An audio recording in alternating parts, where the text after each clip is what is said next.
প্রকৃতির মধ্যে একটি প্রাথমিক ঐকতান আছে, এক সুসংগতি রয়েছে। এই প্রাকৃতিক বাধাগুলি আসলে আপাত প্রতিবন্ধকতা হলেও প্রকৃত অর্থে এগুলি হল ভিতরের শক্তিকে আরও জাগিয়ে তোলার এক প্রকার প্রতিযোগিতা। যা কিছু শক্তি সত্তার ভিতরে সুপ্ত রয়ে গেছে, তাকে বাইরে বেরিয়ে আসার জন্য এটি এক প্রকার তুর্যধ্বনির মতো আহ্বান করা।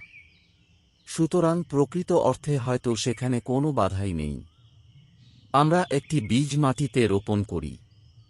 এটি মনে হয় যে এর ওপরের মাটির স্তর যেন বীজটিকে নিচে চাপ দিচ্ছে, তার অঙ্কুরিত হওয়ার জন্য বাধা হয়ে দাঁড়িয়েছে। কিন্তু সেটি কখনই নয়।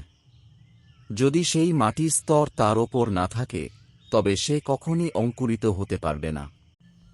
বাইরে থেকে মনে হয় যে এই মাটির প্রলেপ সেই বীজকে ওপর থেকে নিচে চেপে রেখে দিয়েছে, কিন্তু প্রকৃত অর্থে সেই চাপ তাকে সুপক্ক আরও পরিণত হয়ে উঠতে সহায়তা করে। বীজটি যাতে তার খোলস থেকে বেরিয়ে এসে এক অঙ্কুরে রূপান্তরিত হতে পারে, ওপরের সেই মাটির স্তর সেইটিই সুনিশ্চিত করে।